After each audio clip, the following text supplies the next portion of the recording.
Merci de nous rejoindre pour cette session d'information. C'est mardi et c'est l'heure des informations sur Canal Mukega. Fidèles téléspectateurs, bienvenue.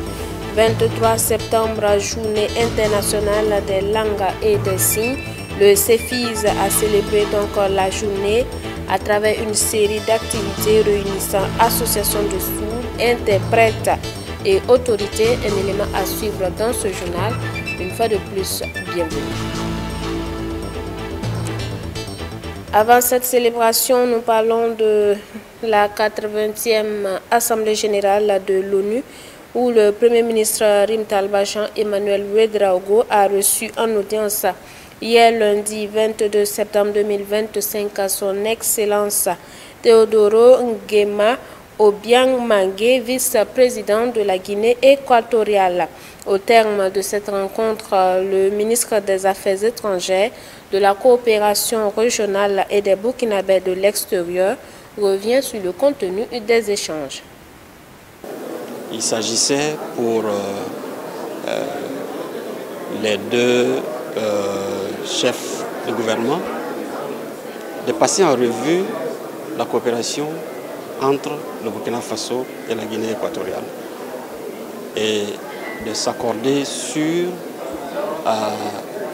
les possibilités de renforcement de cette belle relation qui caractérise les liens d'amitié entre le Burkina Faso et la Guinée équatoriale.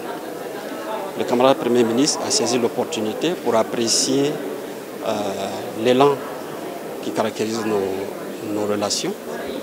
Nous avons une forte communauté burkinabé en Guinée équatoriale. Saluer le climat dans lequel nos frères et sœurs travaillent en Guinée équatoriale.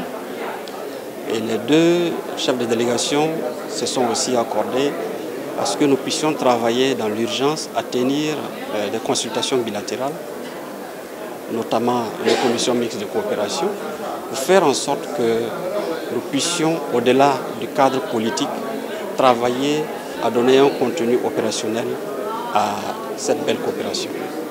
La Guinée équatoriale s'est montrée très intéressée à l'expertise du Burkina Faso dans plusieurs domaines, mais aussi à travailler à faire en sorte que ce qui se passe au niveau politique, que sur le terrain des opérations, nous puissions donner un élan parce que nous avons en partage les mêmes défis, le défi de la libération, le défi de l'indépendance, le défi de la construction d'une nouvelle Afrique.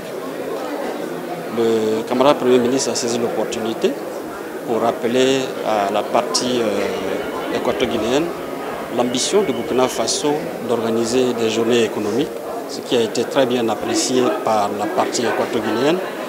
Et il a été confié aux deux ministres des Affaires étrangères de travailler à ce que ce grand chantier puisse voir le jour.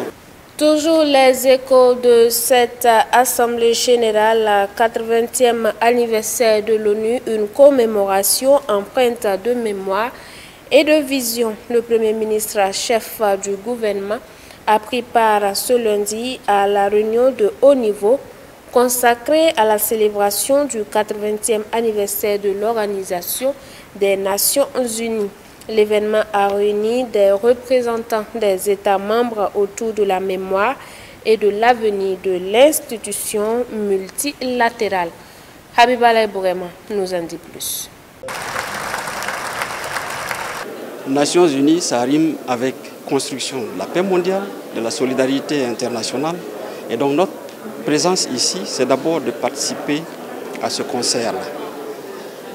Vous avez suivi les différentes déclarations qui n'ont pas manqué de faire le constat que malgré le parcours qui a été fait, si l'on peut se satisfaire d'un certain nombre d'avancées, on doit faire le constat amer qu'il y a eu beaucoup d'échecs.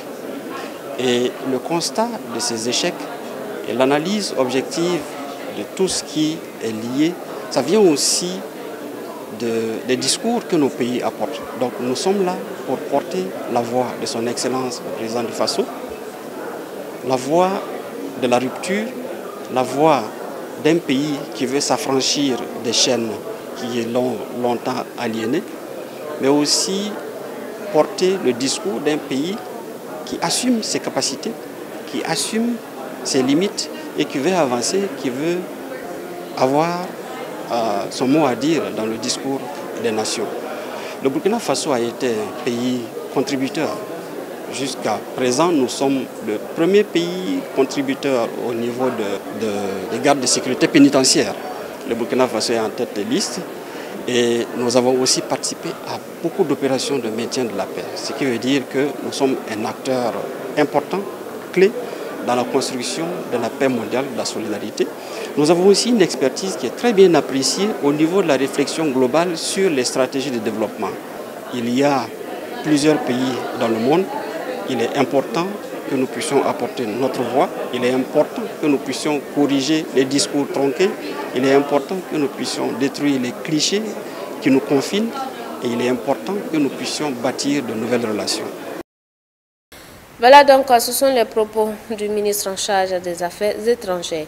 Et nous vous l'annoncions en titre, célébrer chaque 23 septembre à travers le monde, la journée internationale des langues et des signes a été célébrée ce mardi 23 septembre 2025 au CEFIS par une série d'activités réunissant associations de sourds, interprètes et autorités. L'événement a mis en lumière l'importance de cette langue pour garantir l'inclusion sociale et l'égalité des chances. On voit cela avec Déborah Koulibaly, Yannick Kabouri. À l'occasion de la Journée internationale des langues des signes, célébrée chaque 23 septembre, la communauté sourde et ses partenaires se sont donné rendez-vous ce mardi 23 septembre 2025 au Centre d'éducation et de formation intégrée des sourds et des entendants. L'événement placé sous le thème « Jamais de droits de l'homme sans droit de langue des signes ». Une interpellation à intégrer la langue des signes dans tous les domaines. Beaucoup de choses qui sont enseignées au CEFIS ici, à commencer par au niveau de la maternelle, inclusif, toujours, le primaire, le secondaire, enseignement technique, enseignement général, la formation professionnelle, et tout se fait dans un cadre inclusif et pour permettre à toutes ces personnes en situation de handicap de pouvoir s'exprimer, de pouvoir se qualifier et de pouvoir trouver un mieux-être dans la vie. Des salutations et encouragements à l'endroit de Madame la directrice de la promotion de l'éducation inclusive pour cette belle initiative, car le Centre d'éducation et de formation intégrée des sourds et des entendants reste un modèle d'inclusion d'une éducation inclusive. Au nom de Madame la directrice de la promotion de l'éducation inclusive, l'éducation des filles et du genre, ce sont les encouragements et surtout les vives félicitations pour cette belle initiative. Parce que CEFIS, comme vous le savez, est un modèle d'inclusion, d'une éducation inclusive. Indispensable pour l'apprentissage, des manuels scolaires ont été remis pour permettre aux parents et enseignants d'accompagner les enfants pour une bonne formation. Vous savez que le manuel scolaire, communément appelé livre de lecture, donc livre de l'élève, est un outil, est un auxiliaire indispensable pour les apprentissages. Et pour les apprenants, c'est-à-dire les élèves sourds, malentendants, donc des élèves non entendants, il faut aussi des illustrations pour permettre à ce public cible que ces élèves-là puissent aussi utiliser de manière rationnelle, puissent apprendre de manière efficace. De leur côté, les partenaires et les autorités invitées ont réaffirmé leur engagement à soutenir les initiatives visant à renforcer l'inclusion et à promouvoir la langue des signes dans les services publics, l'éducation et les médias. Il faut dire que l'ONG Échanger est une ONG de renforcement des capacités des organisations locales. Nous venons apporter des capacités qui répondent aux besoins de l'organisation, puisque c'est l'organisation elle-même qui définit ses priorités. Et dans le cadre de ce partenariat, notre concours ici, c'est d'appuyer le CEFIS avec des moyens financiers qui puissent permettre effectivement de l'accompagner. C'est un appui. Nous, en tout cas, nous souhaitons conjuguer toujours nos efforts aux côtés du CEFIS pour pouvoir donc arriver à construire ce monde juste, ce monde inclusif, où les enfants et les hommes, les femmes vivant avec handicap pourront pleinement satisfaire donc leurs droits.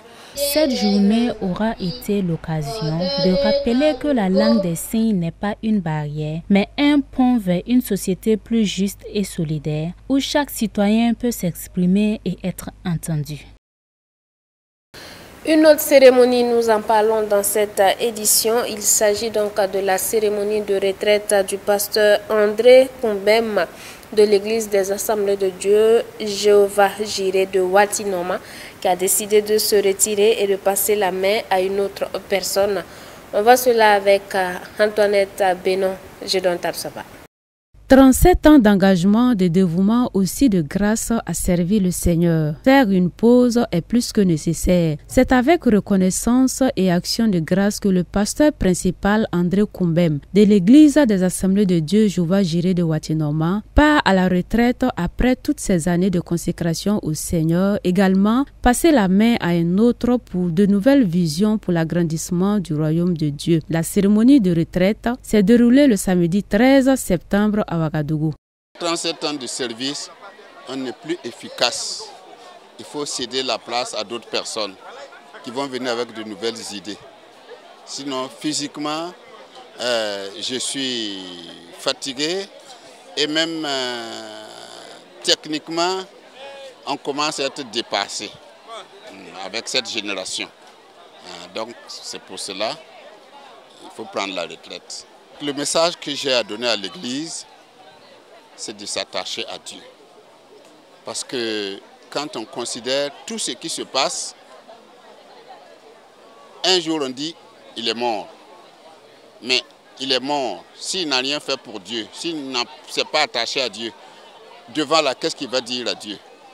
Parce que c'est la mort, Dieu a dit que les hommes vont mourir, ils vont venir à lui, ils vont rendre des comptes. Je pense que l'appel que j'ai à faire, c'est que chacun craint Dieu, chacun aime Dieu. Partir à la retraite n'est pas la fin de l'œuvre à Watinoma. La lourde responsabilité a été confiée au pasteur Pierre Kaboré qui compte sur l'aide de Dieu et l'accompagnement des fidèles de l'Église pour relever le défi. C'est l'œuvre du Seigneur et comme Dieu m'a sauvé, c'est pour le servir. Je suis content d'être son ouvrier. Donc parce que avec mon époux, nous allons pouvoir travailler avec l'aide de l'Église, le diacre. Donc ça va. Je le remercie beaucoup. J'ai été à ses côtés pendant 27 ans et il m'a instruit. Et je lui souhaite bonne retraite, c'est vrai. Mais j'attends de lui, de sa connaissance, qu'il m'inculque encore davantage pour tout ce qui doit être fait. Quant à la région de Nogolmassum, d'où l'église Jéhovah Jireh de Watinoma tire ses sources, rend grâce au Seigneur pour l'œuvre accomplie par le pasteur André Kumbem dans la dite région. Nous tenons à rendre grâce au Seigneur pour le ministère du pasteur Kumbem André. Ça fait 37 ans qu'il est avec nous. Il fut président de la sous-région de Nogolmassum depuis pendant longtemps. Et nous bénissons le Seigneur vraiment pour son service, parce que c'est quelqu'un qui s'est donné, qui s'est sacrifié pour l'œuvre de Dieu ici à Nogolmassum. Donc nous tenons vraiment à rendre grâce au Seigneur pour ses hauts faits. Et également dire merci au pasteur Kumbem et à son épouse, un grand merci pour leur sacrifice, pour tout ce qu'ils ont fait pour notre région. Par ailleurs, ils ne nous quittent pas, ils restent avec nous. Et nous prions que le Seigneur les utilise toujours pour bénir notre région Nogolmassum. Pour les fidèles, leur père spirituel est un modèle. Le pasteur André est un modèle pour les fidèles de l'église Jéhovah Jireh de Watinoma. C'est un pasteur qui nous a beaucoup appris concernant notre démarche envers Dieu, la foi. C'est un pasteur qui est vraiment dévoué par son travail. Nos souhaits, c'est que le Seigneur continue de le bénir et que le Seigneur continue de l'accompagner. Le travail accompli par le pasteur André Koumbem est un encouragement pour l'Église, tel est le mot de l'orateur du jour, le docteur Jean-Baptiste Rwamba. Il a ensuite invité le couple Koumbem à être ouvert et partager son expérience avec la jeune génération et l'a rassuré de la présence de Dieu à son côté pour cette nouvelle étape de sa vie. Rappelons que plusieurs présents ont été offerts par l'Église au couple Koumbem, dont un véhicule pour une retraite paisible. De différentes prestations ont également meublé cette cérémonie de retraite ainsi que des prières à l'endroit du couple. Et voilà qui met fin à cette édition et nous souhaitons donc bon vent à ce nouveau pasteur et bonne retraite au pasteur André Koumbem.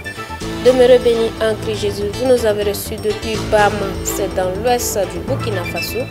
Yannick Abore a réalisé cette édition.